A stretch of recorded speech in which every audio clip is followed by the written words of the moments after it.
ہم وہی کہیں گے جو ہمارا دین ہم کو بتاتا ہے، عمل کرو تو تمہارا بھلا ہے۔ پہلے ہی سے مراد کیا ہے؟ حضرت عبداللہ ابن عباس فرماتے ہیں پہلے ہی سے مراد یہ ہے کہ حضرت موسیٰ اور حضرت ہارون سے پہلے اللہ نے ان کو نبوت عطا فرمائی۔ دوسری تفسیر یہ ہے جو حضرت مقاتل سے ہے، پہلے سے مراد ہے ان کے بالغ ہونے سے پہلے بچپن ہی میں اللہ نے ان کو نبوت عطا فرما دی، جب انہوں نے ستاروں کو دیکھ کر کے ان سے اللہ تعالیٰ کے ایک ہونے پر استدلال کیا تھا۔ اور ایک حضرت عبداللہ ابن عباس سے روایت یہ ہے پہلے ہی سے مراد یہ ہے حضرت آدم علیہ السلام کی صلب اور پشت ہی میں اللہ تبارک و تعالیٰ نے ان کو نبوت عطا فرما دی تھی، تو پہلے ہی سے ہم نے ان کی نیک راہ عطا کر دی۔ رشد، نیک راہ اور رشد سے مراد کیا ہے؟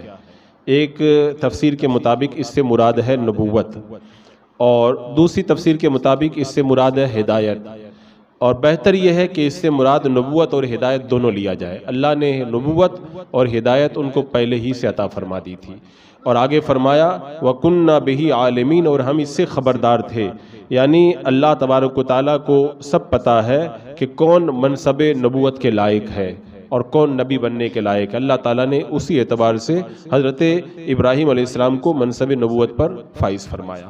پھر آگے ارشاد ہوا اِذْ قَالَ لِأَبِيهِ وَقَوْمِهِ مَا هَٰذِهِ التَّمَاثِيلُ الَّتِي أَنْتُمْ لَهَا عَاكِفُونَ، جب اس نے یعنی حضرت ابراہیم نے، جب ابراہیم نے اپنے باپ اور قوم سے کہا یہ مورتیں کیا ہیں، ان کے آگے تم پالتی مار کر بیٹھے ہو، آسن مار کر کے بیٹھے ہو، یعنی حضرت ابراہیم علیہ السلام کی قوم چونکہ بتوں کی پوجا کرتی تھی، تو حضرت ابراہیم علیہ السلام نے اپنے باپ سے مراد ہے عرفی باپ یعنی چچا، آزر سے کہا اور قوم سے کہا کہ یہ کیسی مورتیں ہیں جن کے سامنے تم پالتی مار کر آسن مار کر بیٹھے رہتے ہو؟ قوم نے جواب کیا دیا قالوا وجدنا آباءنا لها عابدین، بولے ہم نے اپنے باپ دادا کو ان کی پوجا کرتے پایا ہے۔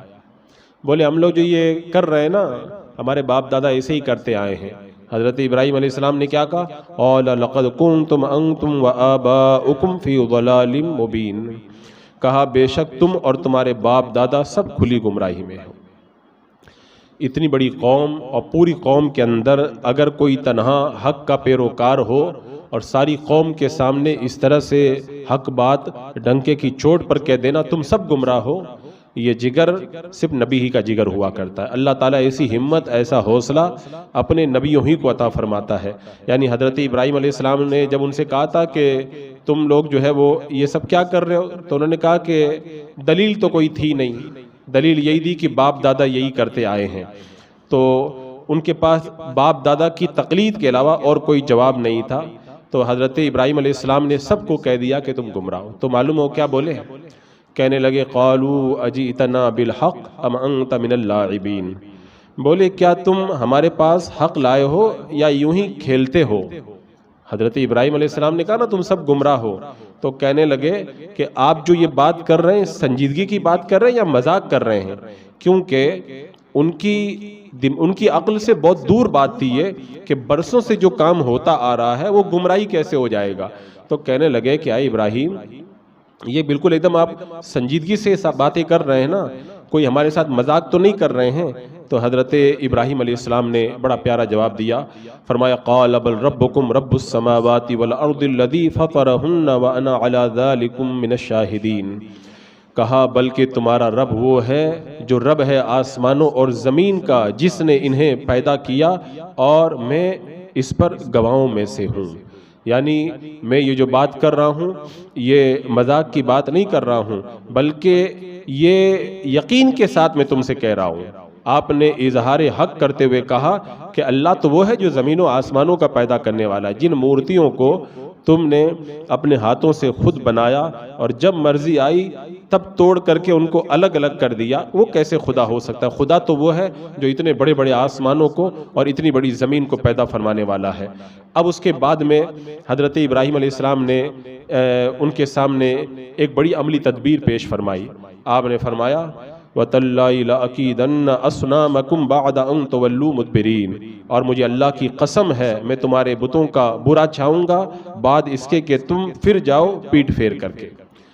یعنی حضرت ابراہیم علیہ السلام نے آپ کو چونکہ پہلے ہی سے پتا تھا کہ ان کا میلے کا دن آنے والا ہے، تو آپ نے اس وقت جب آپ کا چچا آزر آیا اور آ کر کے کہنے لگا کہ ہمارے ساتھ میں آپ میلے میں چلیے، تو آپ نے فرمایا کہ نہیں میں تمہارے ساتھ نہیں چلوں گا، میں بیمار ہوں یا بیمار ہونے والا ہوں۔ آپ نے جو ہے وہ تعریض فرمائی، تو ان لوگوں نے حضرت ابراہیم علیہ السلام کو چھوڑ دیا، چلے گئے۔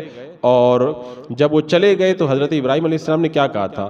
اللہ کی قسم تمہارے پیٹ پھیر کر جانے کے بعد میں تمہارے بتوں کے ساتھ میں خفیہ تدبیر کروں گا۔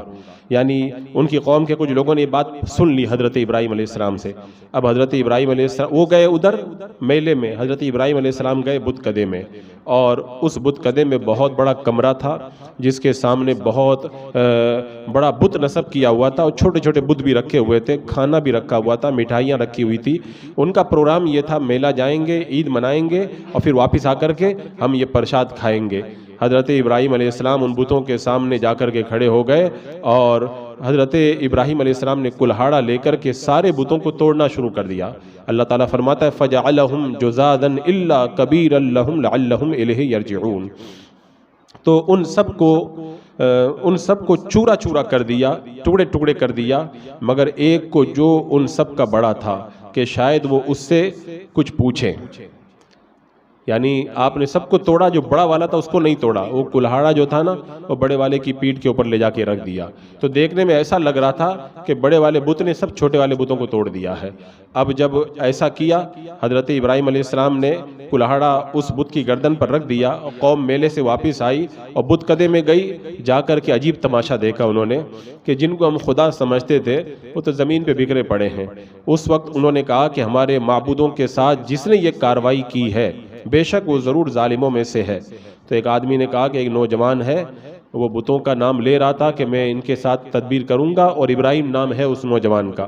جب یہ بات آئی تو حضرت ابراہیم علیہ السلام کی قوم نے بتوں کو ٹکڑے ٹکڑے دیکھ کر کے بتوں کو توڑنے والے کے بارے میں آپس میں مشورہ کیا، اور کیا کہا؟ اللہ تعالیٰ فرماتا ہے قالوا من فعل هذا بآلهتنا انه لمن الظالمین، بولے کس نے ہمارے خداؤں کے ساتھ یہ کیا؟ خداؤں کے ساتھ، خدا بھی مان رہے اور کہہ رہے خداؤں کے ساتھ یہ کس نے کیا؟ خدا تو وہ ہوتا ہے جس کا کوئی کچھ نہیں بگاڑ سکتا۔ کہنے لگے کہ کس نے ہمارے خداؤں کے ساتھ یہ کیا؟ بے شک وہ ظالم ہے۔ قالو، تو ان میں سے کچھ لوگ بولے سمعنا فتى يذكرهم يقال له ابراہیم، ہم نے ایک نوجوان کو انہیں برا کہتے سنا ہے جسے ابراہیم کہتے ہیں۔ یعنی ایک ابراہیم نام کا نوجوان ہے، وہ ان بتوں کی برائی کر رہا تھا۔ تو قالو، بولے فَأْتُوا بِهِ عَلَىٰ أَعْيُنِ النَّاسِ لَعَلَّهُمْ يَشْهَدُونَ، بولے اسے لوگوں کے سامنے لاؤ شاید وہ گواہی دیں، شاید وہ گواہی دیں۔ اس کا معنی کیا ہے؟ ایک معنی تو اس کا یہ ہو سکتا ہے کہ اس کے خلاف گواہی دیں، اور دوسرا معنی یہ ہوگا کہ وہ دیکھ لے، اس کو پکڑ کے لاؤ تاکہ وہ دیکھ لیں کہ بتوں کو توڑنے کی سزا کیا ہوتی ہے، یا یہ مراد ہے یہاں پر گواہی دینے کا۔ اب ان کی قوم نے حضرت ابراہیم علیہ السلام سے کہا کہ آپ نے بت توڑے ہیں؟ حضرت ابراہیم علیہ السلام نے کہا ان کا بڑا یہ ہے، اس سے پوچھ لو، توڑے تو آپ نے تھے لیکن آپ کہہ رہے ہیں کہ ان کا بڑا یہ ہے، اس سے پوچھ لو آپ نے ایسا کیوں کہا؟ وہی ہے فرمایا قالوا اانت فعلت هذا بآلهتنا یا ابراہیم، بولے کیا تم نے ہمارے خداؤں کے ساتھ یہ کام کیا ہے ابراہیم؟ قال، آپ نے فرمایا بل فعلہ کبیرہم هذا فاسألوہم ان كانوا ينطقون، فرمایا بلکہ ان کے بڑے نے کیا ہوگا تو ان سے پوچھو اگر بولتے ہوں۔ اگر دیکھا جائے تو بظاہر ایسا لگتا ہے کہ کہیں یہ جھوٹ تو نہیں ہے کہ توڑا آپ نے ہے اور کہہ رہے ان کے بڑے نے توڑا ہے۔ تو علماء نے اس کے بارے میں مختلف چیزیں فرمائی۔ ان کے بڑے نے توڑا ہے، اس کا ایک مطلب تو یہ ہو جائے گا کہ یہ جو بت توڑے گئے ہیں ان کے توڑنے کا سبب یہ بڑا والا بت ہی ہے، کیونکہ ان بتوں کو دیکھ کر ہی تم ان کی جب پوجا کر رہے ہو تو دیکھ کر ہی کر مجھے جلال آیا اور میں نے اس کو توڑا ہے۔ تو توڑا تو میں نے ہے لیکن توڑنے کی وجہ یہ بنے ہیں۔ ایک معنی تو یہ ہو گیا۔ دوسرا معنی یہ ہے کہ حضرت ابراہیم علیہ السلام نے ان کے مذہب کے اعتبار سے فرمایا تھا کہ یہ کام اسی نے کیا ہے کہ تم اس بڑے بت سے اس فعل کے صادر ہونے کو عیب سمجھ رہے ہو، انکار کر رہے ہو، حالانکہ تم اس کو خدا مانتے ہو، تو جو خدا ہو سکتا ہے وہ یہ کام کیوں نہیں کر سکتا ہے؟ تو اپنے بڑے والے بت سے پوچھو۔ اور ایک بڑا جامع جواب جو مفسرین نے بتایا وہ یہ ہے، بڑے سے مراد حضرت ابراہیم علیہ السلام نے اپنے آپ کو لیا تھا، یعنی یہ بت بھی ہیں، میں بھی ہوں یہاں پر، یہ سب چھوٹے میرے سامنے، بڑا میں ہوں ان میں، اور ان کے بڑے نے توڑا ہے، اس کا مطلب یہ ہے یعنی میں نے ان کو توڑا ہے بتوں کو، لیکن اس انداز کے اندر کہا کہ وہ لوگ سمجھ نہ پائے۔ اس کے بعد میں پھر کیا ہوا؟ فَرَجَعُوا إِلَىٰ أَنفُسِهِمْ فَقَالُوا إِنَّكُمْ أَنْتُمُ الظَّالِمُونَ، تو وہ اپنے جی کی طرف پلٹے اور بولے بے شک تم ہی ظالم ہو۔ یعنی جب انہوں نے غور کیا کہ واقعی ہم لوگ ان کو خدا مان رہے ہیں اور یہ تو اتنا بھی نہیں بتا سکتے کہ ہم کو کس نے توڑا ہے، تو یہ تو ہم لوگ غلط کام کر رہے ہیں ان کی پوجا کا۔ انہوں نے کیا کہا؟ ہم ہی لوگ ظالم ہیں۔ ظالم سے مراد کیا ہے؟ یعنی حضرت ابراہیم علیہ السلام نے جب یہ واضح کر دیا کہ بتوں کی عبادت کرنا باطل ہے، کیونکہ جو اپنے مارنے والے کو نہیں بتا سکتے، اپنے آپ کو نہیں بچا سکتے، تب ان کو اندازہ ہوا ان کی عبادت کر کے ہم تو اپنے آپ پر ظلم کر رہے ہیں، تو بولے ہم لوگ خود ہی ظالم ہیں۔ دوسرا معنی اس کا یہ ہو جائے گا، انہوں نے آپس میں کہا کہ کلہاڑا تو بڑے بت کے اوپر رکھا ہوا ہے اور پھر تم ابراہیم پر بتوں کے توڑنے کا الزام لگا رہے ہو، یہ تو غلط بات ہے، یہ تو ان پر ظلم ہو رہا ہے، یعنی ہم لوگ ظلم کرنے والے ہیں۔ توڑا اگر انہوں نے ہوتا تو کلہاڑا ان کے پاس میں ہوتا، ایک معنی یہ ہوا۔ اور یا پھر اس سے مراد یہ ہے کہ تم اپنے بتوں کو اکیلا چھوڑ کر میلہ منانے گئے کیوں؟ اگر میلہ منانے نہیں جاتے تو آج ان کی یہ حالت نہیں ہوتی۔ تو ان بتوں کا جو یہ حشر ہوا ہے، ان پر جو ظلم ہوا ہے وہ ہماری وجہ سے ہوا ہے، ہم لوگ نہ عید منانے جاتے نہ یہ توڑے جاتے، اس لیے ہم لوگ ظالم ہیں۔ اب اس کے بعد میں پھر کیا ہوا؟ ثم نکسوا علی رؤوسہم لقد علمت ما ہؤلاء ینطقون، پھر اپنے سروں کے بل اوندائے گئے، الٹ دیے گئے، اور کہ تمہیں خوب معلوم ہے یہ بولتے نہیں۔ یعنی حضرت ابراہیم علیہ السلام نے کہا تھا کہ ان کے بڑے سے پوچھ لو، تو جب جو لاجواب ہو گئے تو ان کو بات سمجھ میں آئی کہ یہ تو واقعی ہم لوگ بہت غلط کر رہے ہیں، یہ بول بھی نہیں پاتے، ان سے ہم کیا پوچھیں گے؟ قال فتعبدون من دون اللہ ما لا ينفعکم شیئا ولا یضرکم، حضرت ابراہیم علیہ السلام نے کہا کیا اللہ کے سوا ایسے کو پوچھتے ہو جو نہ تمہیں نفع دے اور نہ نقصان پہنچائے؟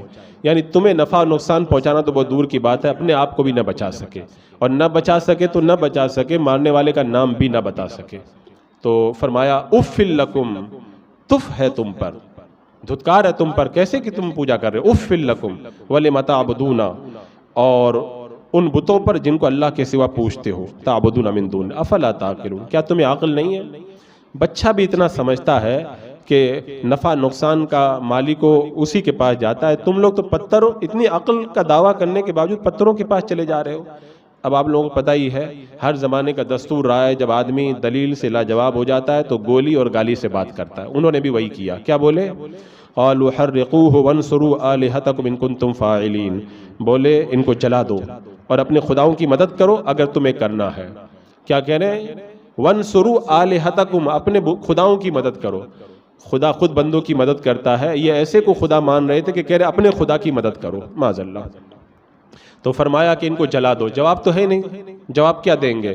بس جلا دو تاکہ جواب نہ دینا پڑے اور کام ختم ہو جائے، ان کنتم فاعلین، اگر تمہیں کرنا۔ اب اس کے بعد میں انہوں نے کیا کیا؟ وہی کیا جو بڑا مشہور ہے کہ نمرود کے کارندوں نے حضرت ابراہیم علیہ السلام کو ایک گھر میں قید کر دیا، پھر ایک بلند پہاڑ کے دامن میں ایک قلعہ بنایا جس کی دیواریں جو ہیں وہ 90 فٹ اونچی تھی، اور بادشاہ نے لوگوں سے اعلان کر دیا کہ ابراہیم کو جلانے کے لیے اس میں لکڑیاں جمع کرو، اور اس کام کو کرنے کے لیے کوئی بچہ بوڑھا کوئی کوتاہی نہیں کرے گا۔ اب اس کام میں سب لوگ شریک ہو گئے اور لکڑیاں جمع کرنے لگے، 40 دن تک جو ہے وہ لکڑیاں جمع کرتے رہے، یہاں تک کہ ایک عورت نے منت مانی کہ اگر میری مراد پوری ہو گئی تو میں ابراہیم کی آگ کے لیے لکڑیاں چن کر کے لاؤں گی۔ یعنی لوگ منت ماننے لگے کہ جلانے کے لیے میں بھی لکڑیاں لے کر کے آؤں گی اگر میرا کام ہو گیا تو۔ اب مکان سے نکلنے کے سارے دروازے جب بند ہو گئے، اس میں آگ لگا دی اور شعلے بھڑکنے لگے، اور تپش اتنی زیادہ تھی کہ فضا کے اندر کوئی پرندہ گزرتا تھا تو جل کر کے راکھ ہو جاتا تھا، اب بہت بڑے قلعہ پر ایک جگہ منتخب کی، وہاں پہ منجنیق لگائی۔ آج کل جو بچے گلیل کھیلتے ہیں نا، گلیل پتھر کھینچتے ہیں، تو بڑی بڑی چٹانوں کو پھینکنے کے لیے منجنیق نام کی وہ گلیل ہوا کرتی تھی بہت بڑی، وہ انہوں نے لگائی۔ حضرت ابراہیم علیہ السلام نے سر اٹھا کر آسمان کی طرف دیکھا اور عرض کیا، اے اللہ تو آسمان میں تنہا خدا ہے، تو آسمان پر تنہا معبود ہے، اور میں زمین پر ایک تیری عبادت کرنے والا تنہا تیرا بندہ ہوں، سب یہ لوگ بتوں کے پجاری ہیں، میرے سوا اور کوئی تیری عبادت کرنے والا نہیں، اللہ تو ہی میرا کام بنانے والا، تو ہی مجھ کو کافی ہے۔ تو اللہ تعالیٰ نے فرمایا مجھے اس کا خوب علم ہے، اور فرشتوں نے بھی اللہ کی بارگاہ میں عرض کیا، مولا تیرا ابراہیم آگ میں ڈالا جانے والا، اب نے فرمایا مجھے خوب معلوم ہے۔ حضرت ابراہیم علیہ السلام کی عمر اس وقت کیا تھی، یہ بڑا اہم پوائنٹ ہے۔ بتاؤ، پوری قوم کے خلاف جرأت اور بہادری کے ساتھ میں کھڑے ہو گئے۔ عمر کتنی ہے؟ ایک روایت میں آتا ہے کہ آپ کی عمر 16 سال کی تھی۔ 16 سال کے بچے گلیوں میں کھیلتے ہیں، انہیں اپنا بھی شعور نہیں ہوتا ہے، لیکن اللہ کا نبی، اللہ تعالیٰ اس کو کیا کیا عطا فرماتا ہے، اتنی چھوٹی سی عمر کے اندر پوری قوم کے سامنے ڈٹ کر کے کھڑے ہو گئے۔ اور ایک روایت سے بھی پتہ چلتا ہے 26 سال کی عمر تھی۔ 26 سال کی عمر بھی جو ہے وہ ابتدائی جوانی ہی کی عمر مانی جاتی ہے۔ اب مشہور یہ ہے، یہ کام نمرود نے کیا تھا، اور حضرت وہب سے روایت ہے کہ اللہ تعالیٰ نے جس نے بھی یہ کام کیا تھا نا، اللہ تعالیٰ نے اس کو زمین میں دھسا دیا، اور قیامت تک زمین میں دھستا رہے گا، جس نے حضرت ابراہیم علیہ السلام کے ساتھ میں یہ حرکت کی تھی۔ اب حضرت ابراہیم علیہ السلام نے کہا کہ حسبی اللہ و نعم الوکیل۔ لوگ وظیفہ پوچھتے ہیں کہ حضرت یہ کام نہیں ہو رہا، وہ کام نہیں ہو رہا، وظیفہ بتا دو، تو ہم بتاتے ہیں کہ حسبنا اللہ و نعم الوکیل وظیفہ پڑھو، تو لوگ کہتے ہیں اور کوئی وظیفہ بتاؤ۔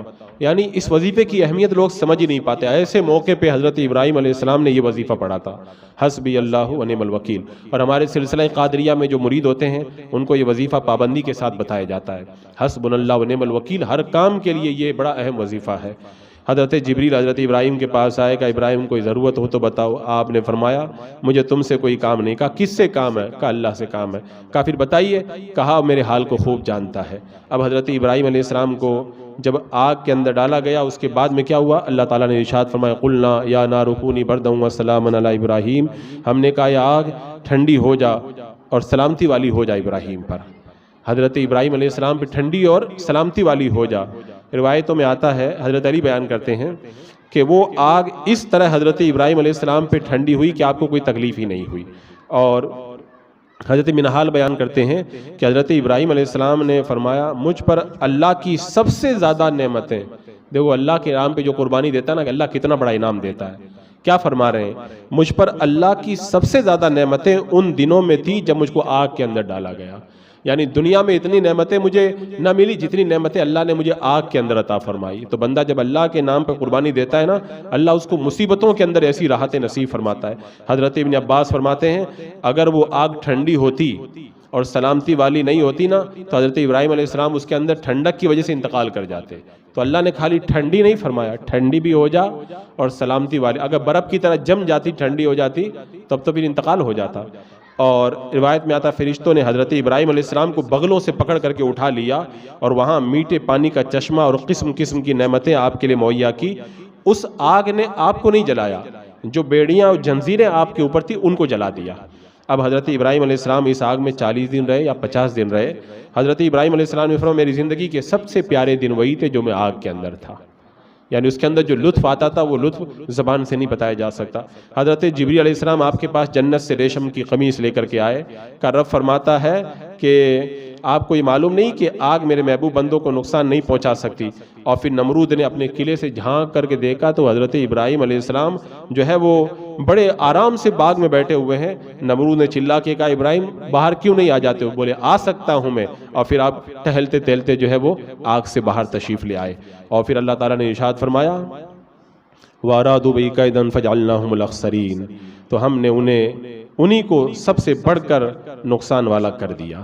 وہ چاہتے تھے حضرت ابراہیم علیہ السلام کو نقصان پہنچائیں، اللہ تعالیٰ نے انہی کو جو ہے وہ ان کے کیفر کردار تک پہنچایا، اور انہوں نے حضرت ابراہیم علیہ السلام سے مباحثہ بھی کیا، مناظرہ کیا، آگ میں ڈالا، ہر جگہ وہ ناکام ہو کر کے رہ گئے۔